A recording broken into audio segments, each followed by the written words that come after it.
As my husband lay dying in his final moments, he clasped my hand and said, "My cousin never married for my sake, and I gave you a lifetime of honor. After I die, may I be buried beside her?" Only then did I realize my husband had loved his frail, helpless cousin his entire life. Even the heir to the marquisate I had brought back from the clan was his child with that cousin. I spent my entire life scheming for him, managing the marquisate for him, only to end up with nothing. When I opened my eyes again, I was back on the day the marquisate came to propose marriage. This time, the marquisate did not come to propose.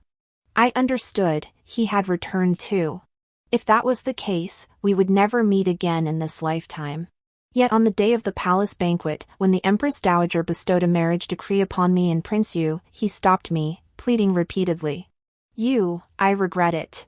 My cousin had long been intimate with my cousin brother. The child she carried wasn't mine.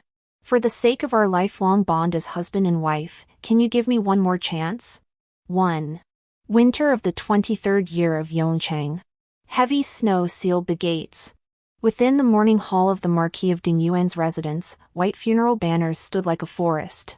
Paper money burned in braziers, curling into black-gray butterflies that fluttered and fluttered, colliding with people's faces. I knelt on the straw mat, my knees long since numb. This was my 40th year managing the Marquis's household, and the last member of the Xie family I would see off. My husband, Xie Jingxing, Marquis of Dingyuan. Just half an hour ago, in his final moments, his cloudy old eyes fixed on me, his emaciated fingers nearly digging into my flesh. "Ah, you," he gasped, his throat like a worn bellows, "I've wronged you."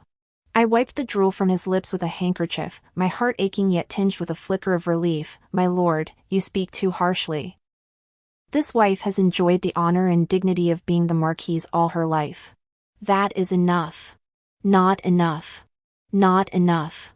Xie Jingxing suddenly grew agitated. "My cousin. She never married because of me, living alone and lonely at the estate outside the city. I gave you a lifetime of honor too. Now that I'm dying, can you let me be buried with my cousin?"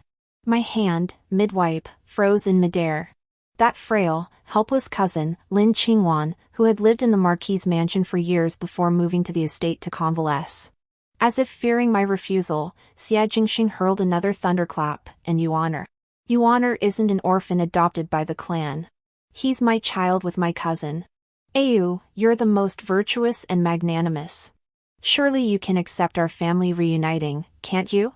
A buzzing sound filled my ears, drowning out all the wailing.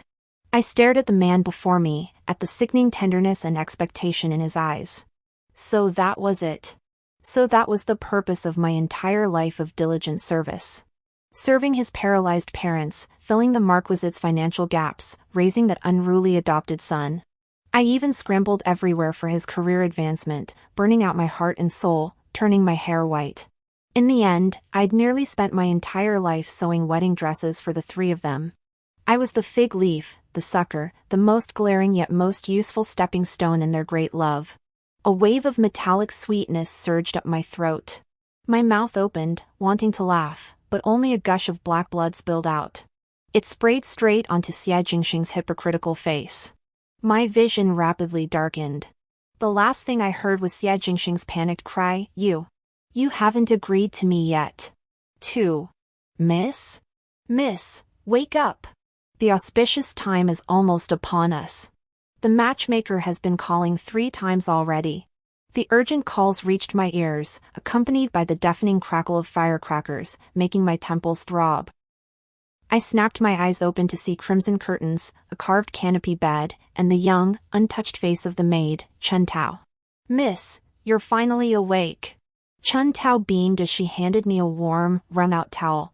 "Today is the grand day of the Ho family's betrothal. How could you still be sleeping at this hour? If the master finds out, he'll surely scold me for failing in my duties." "Engagement?" I stared blankly at my own hands. Fingers slender as green onion roots, skin smooth and luminous, no calluses from years of abacus use, no scars from scalding while brewing medicine for Xie Jingxing. I turned to the bronze mirror. The reflection showed a girl with cloud-like hair and flower-like features, bright eyes and pearly teeth, Shinyu at 16. My heart pounded violently in my chest. The resentment from my death in the previous life seemed still lodged in my throat, burning my eyes until they stung. I had returned. Back to the day before all the tragedies began. "Young lady, why are you crying?" Chun Tao startled, hastily offering a handkerchief to wipe my tears. "Is it because you'll miss the master and mistress?" "Actually, the Marquis's residence isn't far from here. In the future." "Chun Tao," I interrupted, my voice hoarse yet unnaturally calm, "what time is it now?" "It is already the third quarter of the sea hour." The third quarter of the sea hour. According to custom, when the groom's family sends the betrothal gifts, they must arrive at the bride's home before the sea hour to show sincerity and respect. On this day in my past life, Xie Jingxing's procession arrived in grand style. Though they were a quarter of an hour late, he personally rode up on a fine steed, his face full of apology as he sought forgiveness from my father at the gate. He claimed the delay was caused by purchasing that jade hairpin I'd casually mentioned along the way. Back then, my heart overflowed with sweetness. I thought, with a husband like this, what more could a woman ask for? But now, the third watch of the sea hour had passed. "Is there any movement outside?" I asked. Chun Tao's joy faded slightly as she hesitated. "Well, I just heard from a servant in the front courtyard that the Ho family's procession hasn't arrived yet. But perhaps the roads are slippery, so delays are possible." "Slippery roads?" I pushed open the window, gazing at the bright spring light outside. It was the third month, where would slippery roads come from? I let out a cold laugh. "Help me dress." I sat back before the mirror, my gaze icy. "Yes, mistress. I'll style your hair in the most fashionable flowing cloud bun, sure to make that Xie young master stare in awe." "No need," I said, picking up a plain silver hairpin and selecting a moon-white everyday gown. "This will do." Chun Tao's eyes widened. "Miss, today is a day of great joy. How can you wear such plain colors?" "It's unlucky." I looked at the young face in the mirror, a mocking curve lifting the corner of my mouth. Today holds no joy. Adorned in bright colors, I'd only become a laughingstock. Chun Tao didn't understand, but seeing my solemn expression, she dared not speak further and simply obeyed. Just as I finished dressing, a clamor erupted from the front courtyard. 3. Not joyful music, but raucous noise. I hurried to the front hall with Chun Tao. There sat Grand Tutor Shin, my father, his face ashen, occupying the seat of honor. Beside him, my mother wiped away tears anxiously. The hall was filled with whispering guests, their gazes either sympathetic or gleeful. The center of the hall stood empty. No red silk-bound betrothal chest was present. Only a middle-aged man dressed as the steward of the Xie household stood there, bowing low, sweat pouring down his face as he offered forced smiles.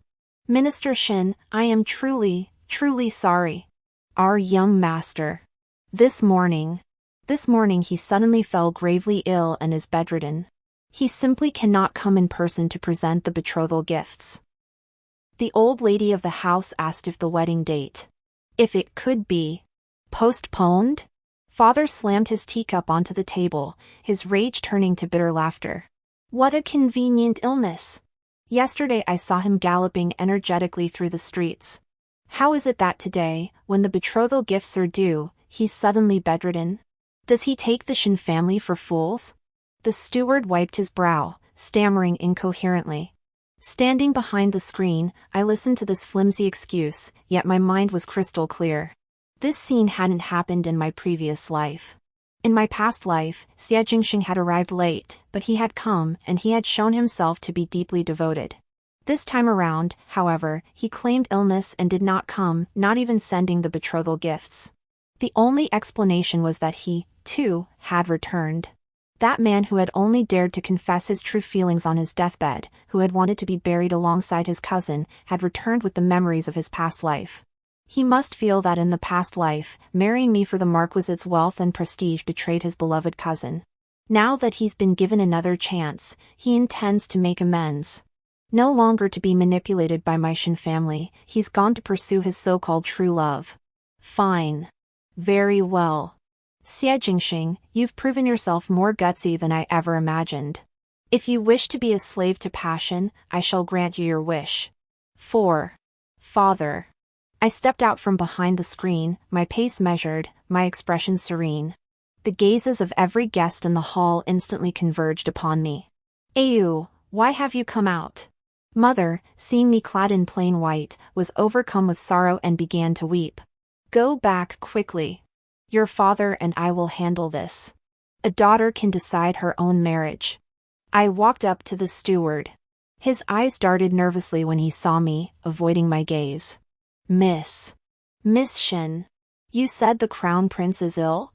I looked down at him.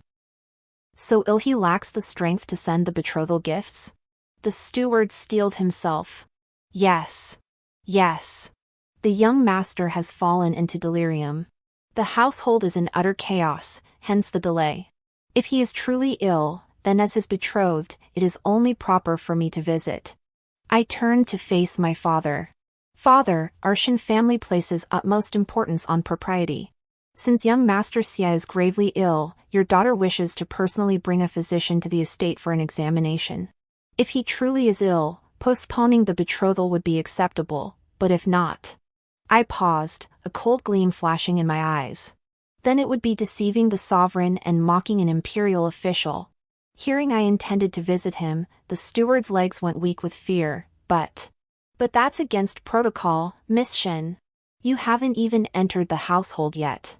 To break a betrothal without cause, is that the Marquis's household's custom? Prepare the carriage." Father looked at me, surprise flickering in his eyes before turning to admiration. He rose, sweeping his sleeves. "Excellent. Ayu speaks wisely. Attendants, prepare the carriage. This old man must see what sort of trickery the Marquis of Dingyuan's household is up to." 5. The carriage raced straight toward the Dingyuan Marquis's residence. The steward, confined to the carriage, looked ashen. Upon reaching the manor gates, they found them tightly shut, no sign of wedding preparations whatsoever. Father ordered someone to announce their arrival. After a long wait, a side gate creaked open, revealing a servant's head peeking through. "Open the main gate," Father barked. "The Grand Tutor is here. Who dares obstruct me?" The servant's neck jerked back in fright, and he dared not refuse. The gates swung open, and Father and I entered together. The mansion was eerily quiet, no frantic calls for doctors, no festive decorations or celebratory lights. We made our way to Xia Jingxing's courtyard. Before we even reached the gate, we heard the sound of a woman's coquettish laughter drifting out, accompanied by the harmonious notes of a zither and lute, creating a scene of unbridled merriment. "Brother Crown Prince, I've practiced this piece for so long, just to play it for you." That was Lin Qingwan's voice. Soft and sweet, dripping with a seductive charm. Immediately after came Xia Jingxing's voice, familiar yet strangely distant, laced with a tenderness and indulgence he'd never shown me in my past life. "Wander plays beautifully. In this lifetime, I'll listen only to your music." Then, "What about Sister Shin? Isn't today the day for the betrothal gifts? Why bring her up?" Xia Jingxing's tone turned cold, tinged with disgust. "In my past life. No, I mean, I've long had enough of those pretentious young ladies from distinguished families. They all put on airs and are utterly boring. Only you, Wander, are the apple of my eye.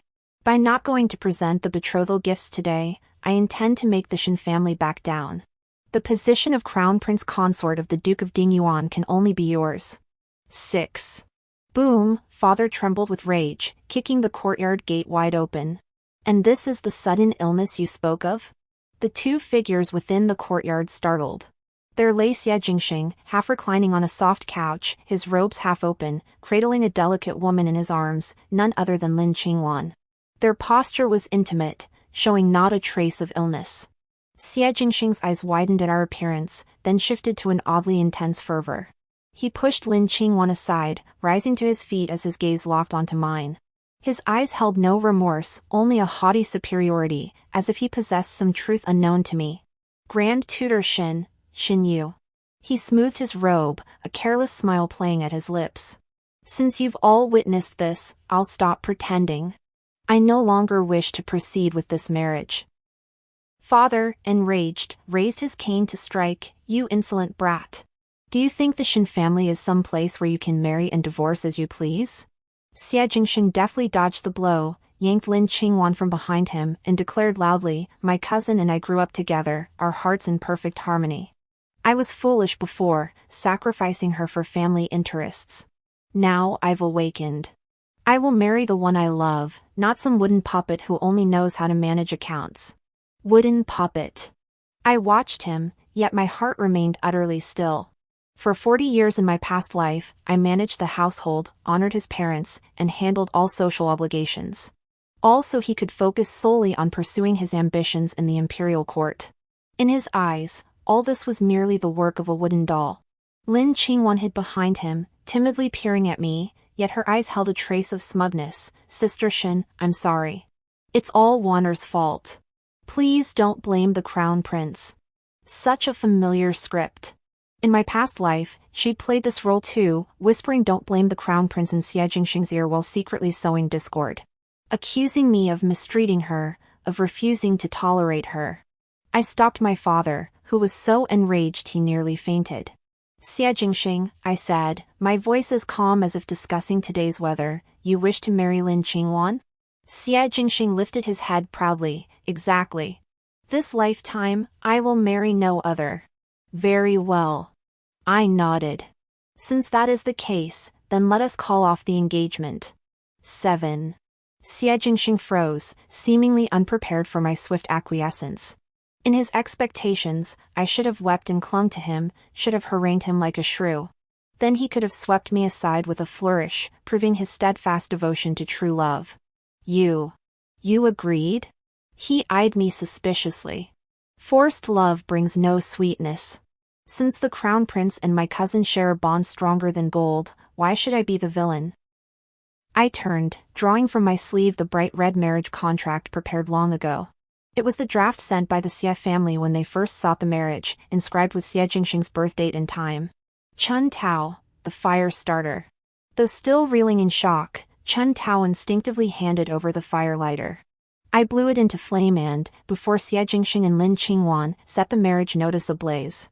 The flames leapt up, devouring the gilded characters, a century of bliss. Xie Jingxing stared at the flames, feeling an inexplicable void suddenly open in his heart.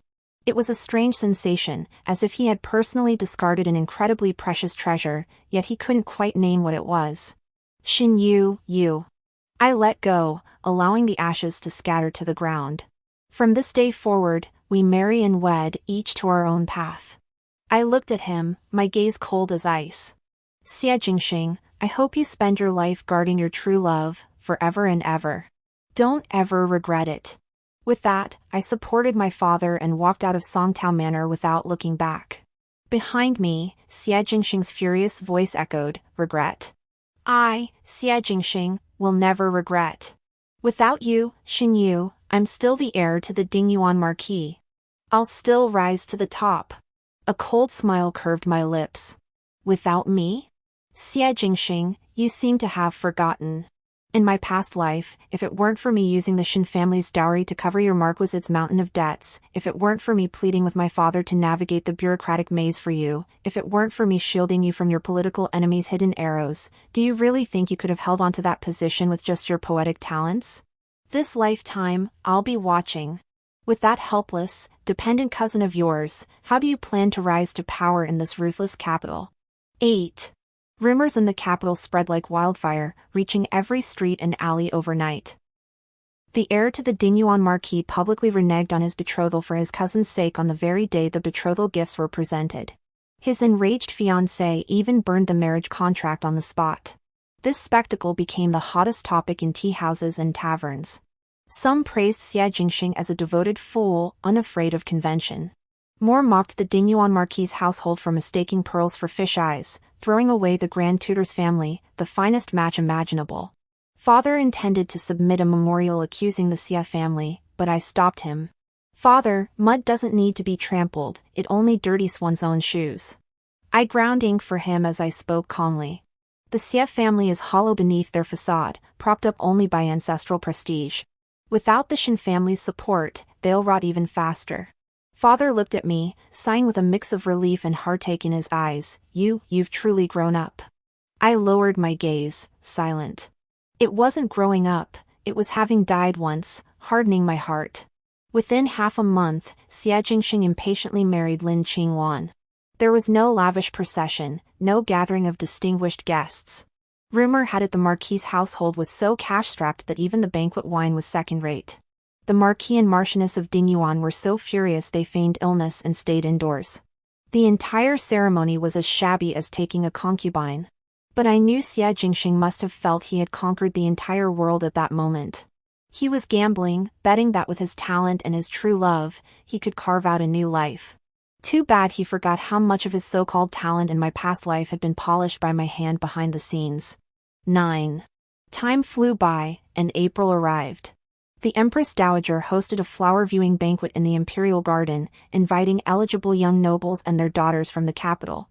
This gathering was not merely for flowers, but a subtle matchmaking event. In my previous life, newly wedded to the Marquis's household, I'd been too busy establishing household rules and attending to my mother-in-law to attend this court banquet. This time around, unburdened and free, I naturally intended to go.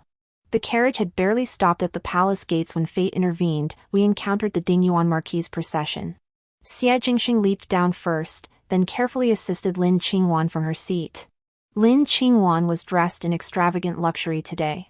She seemed desperate to flaunt her current status, unaware that such attire appeared garishly vulgar in the palace setting. Spotting me, Xie Jingxing stiffened momentarily before straightening his back, his face hardening into a deliberately haughty expression. "Miss Xin, it's been a while." I gave a slight nod, my expression cool. "Prince Xie." Lin Qingwan nestled close to him, her eyes sparkling as she feigned coyness. "Sister Xin, I apologize for any past offenses. Now that my brother and I are finally united, you must surely offer your blessings?" She deliberately stroked her flat abdomen. Though she said nothing, her boastful intent was unmistakable. I glanced at her, a faint smile playing on my lips, naturally. "I hear the Marquis's household has been selling off antiques from the young master's study lately to cover debts. Now that you've entered the family, you do well to manage the household properly. Don't let the young master fret over a few taels of silver." Lin Qingwan paled, struck at her weak spot. Xie Jingxing, angered by the humiliation, "Xin Yu, stop your sarcastic remarks. Our Marquis's household has deep-rooted wealth, something a mercenary woman like you could never comprehend. Wanner, let's go. We needn't pay attention to such a person reeking of filthy lucre." With that, he grabbed Lin Qingwan's arm and swept her away. Watching their retreating figures, I couldn't help but find it amusing. In my past life, if I hadn't used the profits from the dowry shop to subsidize him daily, Xie Jingxing wouldn't even have had enough money to treat his colleagues to drinks. Stepping into the Imperial Garden, the fragrance of flowers enveloped me. Seated on a high dais, surrounded like the moon by stars, was the Empress Dowager of the current dynasty. Below her sat several imperial princes. One of them wore a black dragon-embroidered robe, his face as cold and sharp as a knife's edge. He toyed with a white jade wine cup in his hand, radiating an icy aura that kept others at a distance. That was Yu Wang, Shao-Chi. In my previous life, I had no connection with him. I only knew he was a renowned war god, violent in temperament, decisive in slaughter, who later became the regent prince wielding immense power over the court and the realm. As if sensing my gaze, Shao-Chi abruptly lifted his eyes. Those depths, cold as a frozen pond, fixed directly upon me. My heart skipped a beat, yet I did not avert my gaze. Instead, I curtsied gracefully. A flicker of surprise crossed Shao-Chi's eyes before he withdrew his gaze thoughtfully. Midway through the banquet, the Empress Dowager proposed a flower petal game to enliven the occasion. This was traditionally an opportunity for young nobles to showcase their literary prowess. Xie Jingxing had been itching to participate, eager to make a stunning impression and wash away the negative reputation brought on by his earlier broken engagement. When the theme moon was announced, Xie Jingxing rose, reciting with brimming confidence, "Bright moon illuminates the lofty tower, its light lingers, wandering and free. Above dwells a woman lost in sorrow, her lament echoes with endless grief." The verse sent shockwaves through the hall. Everyone praised it as a masterpiece, even the Empress Dowager gave a slight nod of approval. Xie Jingxing looked at me triumphantly, his eyes brimming with challenge. I lowered my gaze, hiding the mockery in my eyes. This poem was clearly one I had casually written at home in my previous life, sent to him at this very moment, hoping to ease his worries about his stalled career. Back then, he glanced at it once and tossed it aside, dismissing it as too melancholy. I never imagined that in this life, he would have the audacity to claim it as his own masterpiece. Indeed, it is a fine poem. A cold, clear voice suddenly cut through the air. All eyes turned to the speaker, none other than Prince Yu, Shao-Chi, who had remained silent throughout. Xie Jingxing, flattered and startled, hastily bowed his hands. "Thank you for your praise, Your Highness." However, Shao-Chi shifted his tone, his gaze sharp as a sword. "I recall, Prince Xia, that you are newly wed, basking in the glow of marital bliss. Why then is this poem filled with the sorrow and longing of a woman in seclusion, so bleak and heartrending? Could it be that you are dissatisfied with this new union?" 11. Xie Jingxing's smile froze on his face. He'd been so preoccupied with plagiarizing fine poetry from his past life that he'd forgotten how utterly at odds the poem's sentiment was with his current circumstances. A ripple of low, derisive chuckles rippled through the crowd. Cold sweat beaded on Xie Jingxing's forehead as he stammered, "Your Highness. I was reflecting on the ancients." "Reflecting on the ancients?" I chuckled softly, rising to my feet. "Your reflection seems rather peculiar, Your Highness. Just moments ago at the palace gates, you praised the Marquis's household for its profound heritage and the couple's deep affection.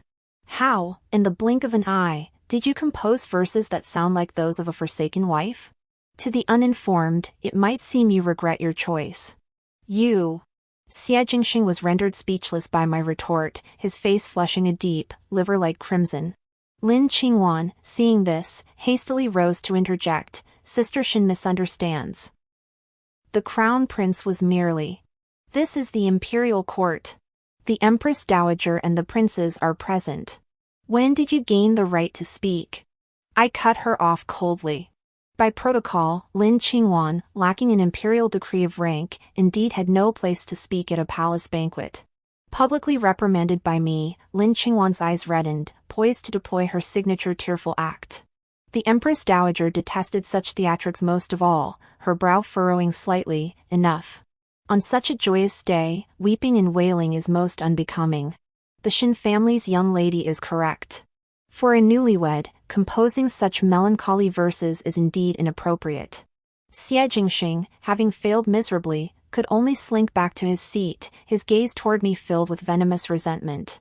I paid him no further mind, turning instead to curtsy before the Empress Dowager. "Your humble servant, though unworthy, has also composed a verse. I offer this humble offering to your Imperial Majesty." "Oh, let us hear it." The Empress Dowager perked up with interest. After a moment's thought, I recited aloud, "May I be like the stars, you like the moon, night after night, our radiance shining brightly together. No ornate language, only the purest, most steadfast wish." The hall fell silent for an instant before erupting into applause even more fervent than before. "Excellent! Night after night, our radiance shining brightly together, how splendid!" The Empress praised, "This is the grace and breadth of mind befitting a lady of noble birth." I felt a burning gaze fixed upon me. Turning my head, I met Shao-Chi's deep, piercing eyes. This time, his gaze held no cold scrutiny. Instead, a flicker of admiration danced within his eyes. 12. After the banquet dispersed, I deliberately took a detour to a secluded rockery to catch my breath. "Miss Shin, what eloquence!" A deep male voice sounded behind me. I turned to find Shao-Chi standing there, having appeared unnoticed. His tall frame cast a shadow over me. "Your Highness flatters me," I replied, curtsying with measured grace. Shao-Chi stepped closer, his gaze fixed intently on my face. "That poem, it wasn't written by Xie Jingxing, was it?" My heart skipped a beat, yet my expression remained composed. "Why do you say that, Your Highness? A man of such utter hypocrisy couldn't have penned those verses," Shao-Chi stated with unwavering certainty. "On the contrary, those two lines Miss Shin just recited, though seemingly love poetry, exude a resolute defiance and pride. Shin Yu, you are far more intriguing than this prince imagined." He addressed me by name, his tone carrying an inexplicable sense of aggression. I lifted my head, meeting his gaze directly, if your highness finds me intriguing, it is this servant's honor. However, this humble maiden believes that instead of scrutinizing the authenticity of a poem here, your highness would do better to pay closer attention to your own wine cup. Xiao Qi's gaze turned icy. What do you mean? Earlier at the banquet, this humble maiden noticed a palace maid pouring wine wore a silver bracelet on her wrist that was not part of the palace's standard attire. And when she poured wine for your highness, her fingernail lightly brushed the rim of the cup. I stopped there. Your highness, being in such a high position, surely understands the implications better than I. In my past life, at this very banquet, Xiao Qi had nearly lost control in the imperial garden after mistakenly drinking drugged wine. Though he eventually suppressed the drug's effects, it left him with a chronic ailment, excruciating headaches whenever rain clouds gathered. Though I wished to avoid imperial intrigues, his earlier rebuke of Xie Jingxing had earned him my gratitude. I, Xin Yu, never owe favors. Xiao Qi fixed me with a deep gaze, the icy glint in his eyes seeming to melt slightly. Thank you. With those two words, he turned and strode away. Watching his retreating figure, I exhaled a long breath. In this life, some things would never be the same. 13. Back at the manor, father was still waiting for me in the study. How was the palace banquet today? It was passable, I replied, pouring him a cup of tea. But the Xia household? I fear it won't be peaceful for long. Sure enough, news arrived the very next day. After returning home, Xie Jingxing flew into a rage, convinced that Lin Qingwan's vulgar attire had ruined his reputation. The couple had a fierce argument. Lin Qingwan suffered a miscarriage and summoned the imperial physician. After taking her pulse, the physician looked peculiar and muttered, "This pregnancy seems rather unusual." Listening to Chuantao's vivid account, the pruning shears in my hand snapped with a sharp snip, severing a withered branch. Not right? Of course it wasn't right.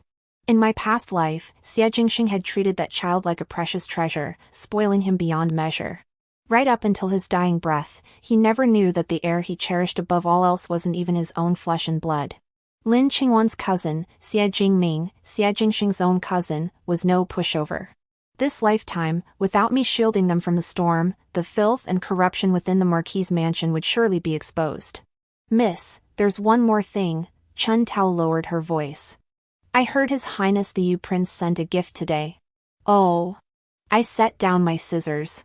A jar of wine, and a message, Chun Tao said, puzzled. They said it was for Miss Xie's life-saving favor yesterday. I gazed at the bright spring light streaming through the window, a faint smile touching my lips.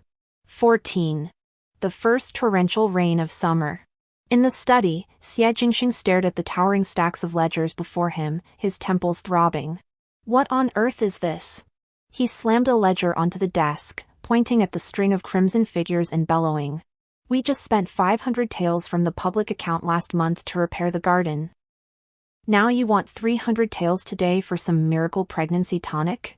Does the treasury's silver just fall from the sky? The steward cringed, his face grim. Your Highness, that was requested by the young mistress. She said she's been feeling anxious and short of breath lately, insisting on taking those special pills from Huichen Hall to restore her health. This old servant dared not refuse. Anxious and short of breath? Xie Jingxing laughed bitterly in anger. Yesterday I saw her trying on a newly tailored summer gown in the courtyard, looking perfectly fine. Go fetch Lin Qingwan. The steward didn't move, glancing at him hesitantly, the young mistress. She left early this morning. Said she was going to the great Buddha temple to burn incense and pray for blessings. Burn incense? Xie Jingxing frowned deeply. In this weather? Who accompanied her? It was young Master Xie Jingming. Xie Jingxing leapt to his feet, knocking over the teacup beside him. Young Master Xie Jingming was the son of his second uncle. He spent his days idling about, most fond of rolling around in the company of women. In his previous life, Xie Jingxing had devoted himself entirely to his official career, and with Xinyu firmly in charge at home, Xie Jingming dared not act out within the Marquis's residence. But in this life, without Xinyu's iron fist, all the demons and monsters of the Marquis had crawled out of their holes. An extremely bad premonition coiled around his heart like a venomous snake. In his previous life, the premature child Lin Qingwan had given birth to weight a full 6 jin and 8 liang. Back then, he'd been immersed in joy, believing it was heaven's blessing. Now, upon reflection, Lin Qingwan had also behaved similarly back then, frequently excusing herself to pray at the great Buddha temple. Each time she returned, her complexion was rosy, and she even carried the faint, lingering scent of a man's perfume. Xie Jingxing felt a chill surge from the soles of his feet straight to the crown of his head. He stormed out of the study like a madman, racing straight to Lin Qingwan's bedroom. Ignoring the maid's protests, he tore through chests and cabinets. Finally, in the deepest recess of the bedstead, he uncovered a stack of letters. The familiar handwriting on the stationery, the blatantly flirtatious words, and that glaring signature, Jingming. My beloved Wanner, last night's spring breeze was utterly intoxicating. Once that fool has devoted herself to raising our child, it will be time for us to fly together. 15. Crack! A thunderclap outside the window illuminated Xie Jingxing's deathly pale face, making him look like a ghost. His trembling hands clutched the letter tightly. So that was it. So the so-called childhood sweethearts, the so-called 2 lifetimes of deep affection, were nothing but a complete and utter deception. In his previous life, he had neglected his lawful wife for this woman, even requesting at his deathbed that she be buried alongside him. Yet the result was raising another man's son for a lifetime, living as a cuckold his entire existence. And Xinyu, the woman he had dismissed as dull and uninteresting, yet who had silently upheld the entire marquisite's prestige, was the one who truly cherished him. If Xinyu were still here, how could this marquisate have descended into such chaos? If Xinyu were still here, how could Xie Jingming dare to set foot in the manor? A tidal wave of regret engulfed him. He recalled Xinyu's final moments in the previous life, coughing blood to death in the blizzard, her resolute burning of the marriage contract. No. This couldn't be. He couldn't let it end like this. Xinyu still held him in her heart, after all, they shared 40 years of marital bonds. If only he could humble himself, if only he could admit his mistakes, a tender-hearted soul like hers would surely return. Prepare the carriage. I must enter the palace. Xie Jingxing stumbled out, madness flickering in his eyes. Today is the palace banquet. You must be there. I must find her. 16. Imperial Palace, Baoha Hall. Lights blazed brilliantly, silk and bamboo instruments played melodiously. Today's banquet celebrated the great victory at the frontier. Civil and military officials gathered together, clinking cups and exchanging toasts in lively revelry. Seated beside my father, I watched the splendidly dressed dancers in the hall center, yet my heart remained still. Ever since that flower-viewing banquet, King Shaoqi had occasionally made gestures. He'd send rare ancient texts or jars of Western region wine. His reasons were always peculiar, yet impossible to refuse. Though my father harbored doubts, seeing Shaoqi never overstep, he turned a blind eye. Great victory! His Highness the King has arrived. The eunuch's shrill announcement instantly silenced the hall. A towering figure strode into the chamber. Shaoqi remained clad in full military garb, his dark crimson cloak seemingly still bearing the sand and blood of the frontier. His face was stern, his sword-like brows and starry eyes meeting the Empress Dowager and Emperor on the dais before softening slightly. Kneeling on one knee, he declared, "Your humble brother Shaoqi has fulfilled his mission. We have decisively defeated the enemy forces and reclaimed 3 lost cities." Excellent! Excellent! Excellent! The emperor's countenance beamed with delight as he repeated the praise 3 times, then descended the imperial steps personally to help him rise. My royal brother has labored tirelessly and achieved great merit. You are the pillar of our great Liang. Today, whatever reward you desire, I shall grant it. These words sent a ripple of astonishment through the assembly. Such a decree was an immense favor. All eyes turned to Shaoqi, speculating what reward this peerlessly powerful prince might demand. Shaoqi rose to his feet, his gaze piercing through the crowd to land unerringly upon me. That gaze was searing, direct, and brimming with an unquestionable possessiveness. My heart skipped a beat, and I instinctively clenched the handkerchief in my hand. Your Majesty, Shaoqi withdrew his gaze and bowed to the emperor. This humble brother desires neither gold nor silver, nor a fiefdom. This humble brother only begs your majesty and the Empress Dowager to grant one favor. The Empress Dowager beamed, unable to contain her amusement. You, my boy, who've always been so detached and unambitious, today you've changed your ways. Speak up, what favor do you desire? Shao-Chi drew a deep breath, his voice steady and resonant, echoing through every corner of the hall. Your humble servant has fought in battle for many years, leaving my household cold and empty. I now wish to marry Lady Xinyu, daughter of Grand Tutor Shen, as my principal consort. I implore your majesty and the Empress Dowager to grant this request. 17. Clang. A wine cup fell from someone's hand, shattering with a sharp crack. The entire hall fell into deathly silence. All eyes darted back and forth between me and Shao-Chi.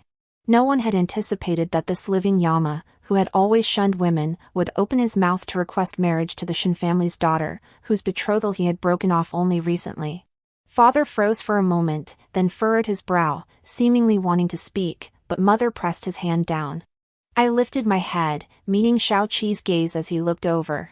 There was no coercion in it, only an open, honest inquiry. But how could I refuse? In my past life, I married Xie Jingxing to repay a debt and for the sake of my family. This time around, I refuse to live for anyone else. I seek only a partner who stands shoulder to shoulder with me, one who will never betray that trust. And Shao-Chi, the man who rescued me at the palace banquet, the man who remembered a single word of advice, perhaps. He might be a good choice. The Empress Dowager paused, then turned to me, her eyes brimming with amusement. I wondered who it could be. The Shen family's daughter. I saw it at the flower viewing banquet. This girl possesses true insight. She is worthy of my fine son. The Emperor clapped his hands and laughed heartily. Grand Tutor Shen is the Emperor's teacher. His daughter is virtuous and gracious, truly a worthy match. Very well, I approve. We thank your majesty for his gracious favor. Shao-Chi bowed his head heavily. Just then, a commotion erupted at the palace entrance. A disheveled, sweat-drenched man stumbled in, none other than Xie Jingxing. He seemed utterly bewildered. Upon hearing the words imperial betrothal, he froze in place as if struck by lightning. His eyes widened in disbelief as he stared at me, then shifted to Shao-Chi kneeling on the floor. The bloodshot veins in his eyes nearly burst. No. This can't be. 18. He instinctively shouted, only to be clamped over the mouth by the eunuch beside him. This was the imperial court, how could he be allowed to cause a scene? I shot him a cold glance before withdrawing my gaze. To me now, he was nothing more than an insignificant bystander. After the banquet dispersed, I excused myself to change clothes and walked alone to the long corridor of the side hall. The night breeze carried a faint chill, dispersing the lingering scent of wine from the hall. You! A piercing cry erupted behind me. I didn't need to turn to know who it was. Xie Jingxing had shaken off his guards, stumbling forward to block my path. Gone was the refined, aristocratic demeanor of the gentlemanly young master I once knew. His hairpin was askew, his robes disheveled, his sunken eyes making him look like a madman freshly released from prison. Xinyu! You cannot marry him. Xie Jingxing fixed me with a deathly stare, his voice hoarse. You are my wife. You are the lady of Dingyuan Marquis. How can you marry another? I took a step back, evading his outstretched hand, my tone icy. Your Highness seems to have lost your mind. Your wife is currently resting at the Marquis's residence, preparing for childbirth. What does that have to do with me? No. That bitch deceived me. Xie Jingxing suddenly broke down, sobbing as he collapsed to his knees before me. I know I was wrong. That slut Lin Qingwan, she's been having an affair with Xie Jingming all along. The child in her womb isn't mine at all. They deceived me so cruelly. He sobbed while trying to grab my skirt hem. Seeing this man weeping before me stirred not a ripple in my heart, only disgust. In my past life, he let me die in bitter resentment for Lin Qingwan's sake. Now that he's discovered the deception, he remembers my virtues and wants me back to clean up his mess. Nothing in this world comes that cheap. Xie Jingxing, I looked down on him. Do you think that just because you turned back, I must wait here for you? Xie Jingxing lifted his tear-filled eyes to meet mine. We were husband and wife. 40 years of shared bonds. Can you really be so heartless? In our past life, I wronged you, but I've learned my lesson. So he had been reborn too. Shut up! I snapped. If you remember our past life, you should know exactly how I died. I was driven to my death by you two adulterers. 40 years of affection? That's 40 years of blood feud. Xie Jingxing flinched at the hatred in my eyes, but quickly resumed his shameless demeanor. So what? You're not married yet, and I have no children. Why not start over? That Shaoqi kills without mercy, his temper is brutal, what good life could you have with him? Only I understand you. Understand her? 19. A deep, icy voice cut through the air. Xie Jingxing froze. Before he could react, a black military boot slammed into his solar plexus. Thud, Xie Jingxing crashed heavily into the vermilion corridor pillar, letting out a wail as he spat out a mouthful of blood. Shaoqi stepped out of the shadows, his face dark enough to drip water. He leisurely adjusted his cuffs before striding towards Xie Jingxing. He planted his foot squarely on the back of Xie Jingxing's hand and ground down hard. My consort, dare you covet her? Shaoqi loomed over him. Xie Jingxing, do you truly believe this prince doesn't know what you are? Cold sweat poured down Xie Jingxing's face from the pain, yet he still forced himself to stand firm. I am the heir to the Marquis of Dingyuan. You cannot. The heir to the Marquis of Dingyuan? Shaoqi sneered, crouching down to speak in a voice only the three of them could hear. A worthless man who's been supported by women his entire life, and even as he dies, he still seeks to disgust his lawful wife? You dare mention your title? Xie Jingxing's pupils contracted sharply as he stared at Shaoqi in terror. You. How could you? Shaoqi paid him no further attention. Rising to his feet, he wiped the dust from his shoe soles onto Xie Jingxing's body with disgust. In your past life, your blindness was your own stupidity. If you drag her into the fire again this lifetime, you're courting death. Shaoqi turned and strode to my side. The violent aura from moments before vanished instantly, replaced by a cautious gentleness. He extended his hand, palm broad and dry, marked by the thin calluses forged from years of gripping weapons. Scared? I shook my head, watching this man who'd risked violence in the palace for me. The ice in my heart finally melted completely. No. I placed my hand in his palm. Just think, that kick was perfectly executed. Shaoqi paused, then let out a low chuckle. His laughter was clear and cheerful, and even I couldn't help but curve my lips. In that case, every time I see him, I'll kick him once more to vent your anger, my princess. He turned his hand to clasp mine, their fingers interlocking. Let's go home. I nodded, allowing him to lead me step by step out of the dim, long corridor. 20. After that palace banquet, the sky over the Dingyuan Marquis' residence completely collapsed. Xie Jingxing, severely injured by the Prince of Yu's public kick, not only failed to win sympathy. Instead, for his improper conduct before the imperial court, he was reprimanded by an imperial edict, stripped of his salary for 3 years, and ordered to reflect in seclusion. Dragging his crippled body back to the Marquisate, Xie Jingxing's mind was consumed with settling scores with Lin Qingwan and Xie Jingming. Clutching a long sword snatched from the guards, his eyes bloodshot, he stormed into the rear courtyard. Yet what awaited him was not the adulterous couple kneeling in supplication, but a storeroom already stripped bare. Lin Qingwan hadn't hidden at all. She held a deed with her freshly pressed seal, while Xie Jingming stood beside her, a sinister grin on his face. Xie Jingxing, you've returned just in time. Xie Jingming toyed with the jade ring on his finger, a family heirloom of the Xie clan.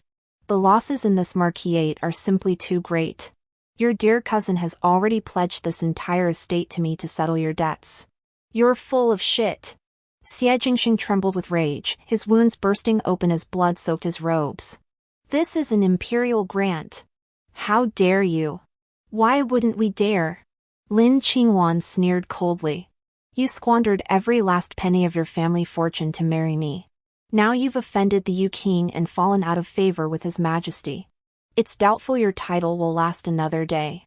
We're merely reclaiming what rightfully belongs to us. You vile woman. I'll kill you both. Xie Jingxing roared, raising his sword to strike. But his wounds were still fresh, how could he possibly match Xie Jingming? Before he could close the distance, servants lying in ambush pinned him to the ground. Xie Jingming stepped forward, crushing his face underfoot, just as Shaoqi had done that day in the palace. "Cousin, don't blame your elder brother for being ruthless. You're the fool who turned your back on the Grand Tutor's mansion, a mountain of gold and silver, to pick up the scraps I discarded." Xie Jingming leaned close, whispering into his ear. "Oh, and the child in Wanner's womb? It truly isn't yours. But don't grieve too much. After all, you were destined to die without an heir." Humiliation, rage, and despair coiled together within Xie Jingxing, erupting in a death-throes growl like a wounded beast. He strained against his bonds with all his might, sinking his teeth into Xie Jingming's leg and tearing a chunk of flesh from the bone. Chaos erupted instantly. Amid the tumult, someone knocked over a candlestick. Flames licked at the curtains, swiftly leaping onto the rafters. The blaze raged through the entire night. Xie Jingxing was arrested on the spot by the prefect of the capital for suspected arson, assault, and the murder of his cousin. During interrogation, further evidence surfaced. Evidence surfaced of his embezzlement of military provisions and acceptance of bribes to cover financial deficits. The proof was irrefutable. Enraged, the emperor decreed the stripping of Xie Jingxing's title as Crown Prince of Dingyuan, demoting him to commoner status and banishing him 3,000 li. Before his exile, he was imprisoned in the imperial prison, awaiting final judgment in the autumn. The once celebrated literary genius of the capital had become a prisoner despised by all. 21. The 10th day of the 10th month, auspicious for weddings, a day of great fortune. On this day, the entire capital was draped in crimson. Along the 10-mile avenue stretching from the Grand Tutor's residence to the Yu Prince's mansion, red carpets lined the streets amid the clamor of gongs and drums. This was the wedding day of Regent Prince Shaoqi and the daughter of Grand Tutor Shin. Citizens lined the streets, cheering and jostling to catch a glimpse of this grand wedding. It was said that Prince Yu, to win his bride, had not only offered half his estate as dowry, but also secured an imperial calligraphy gift from His Majesty himself.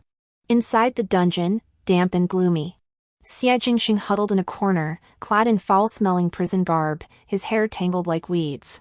The faint sounds of celebratory music drifted in from outside, causing his vacant gaze to flicker. "Hear that?" The jailer approached, carrying a bowl of stale rice, tapping the bars with his wooden staff. "That's Prince Yu's wedding procession. TSK TSK. They say that princess was supposed to be your fiancé. If only you hadn't gone and done something stupid." Xie Jingxing shuddered violently, scrambling on all fours toward the narrow ventilation window. Through the palm-sized crack, he saw a blinding expanse of red.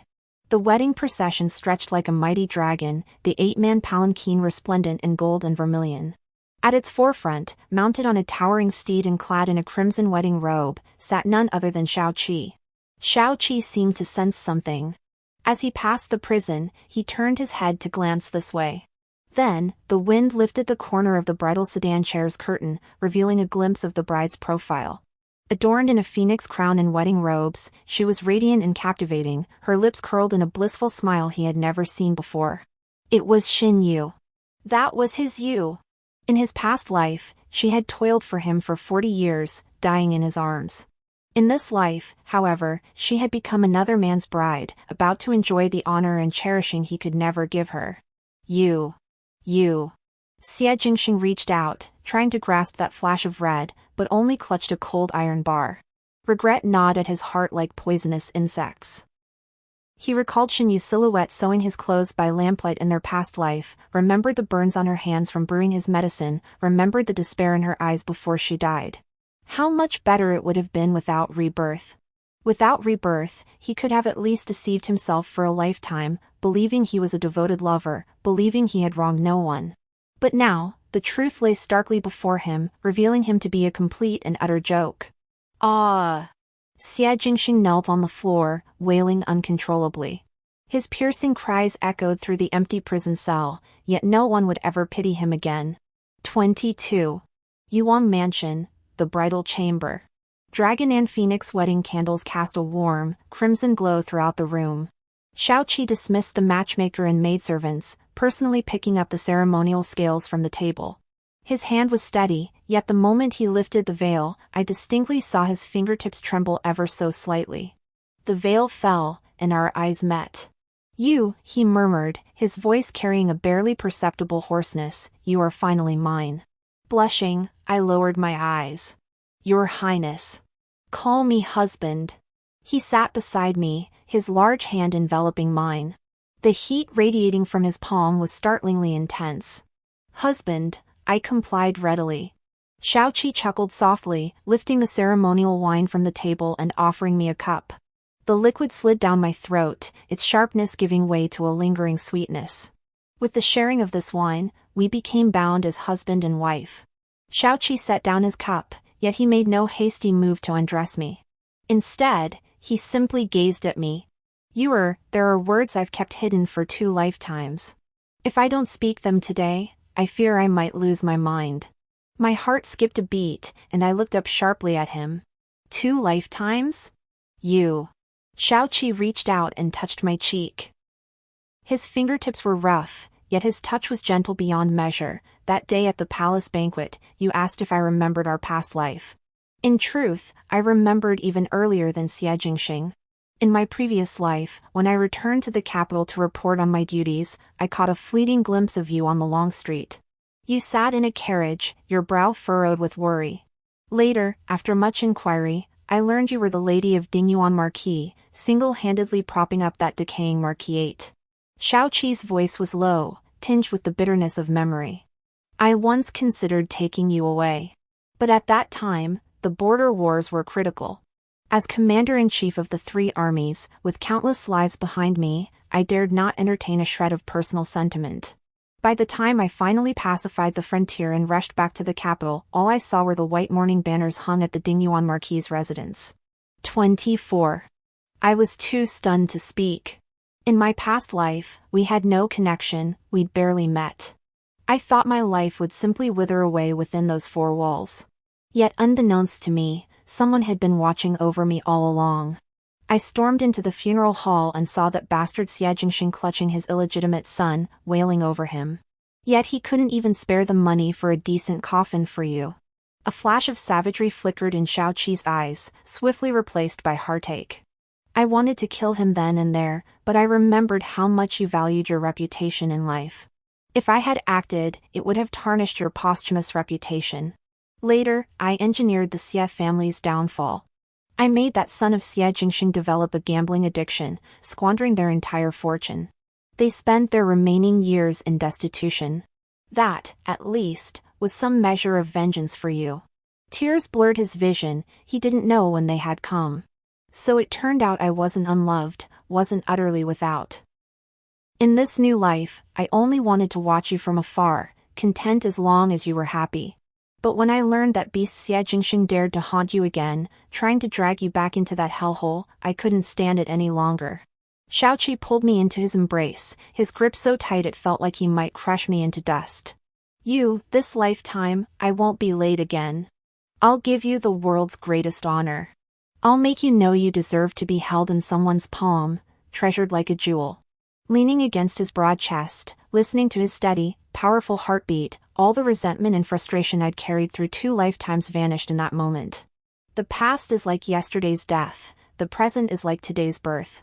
I reached out, wrapping my arms around his lean waist, burying my face in the crook of his neck, and whispered softly, "Xiaoqi, thank you. Thank you for loving me through 2 lifetimes. Thank you for leading me out of that nightmare." Xiaoqi's body stiffened, then he let out a low, satisfied sigh. He lowered his head, kissing my brow, then tracing downward until he found my lips. This kiss was utterly passionate. Red candles flickered, filling the room with warmth. The end.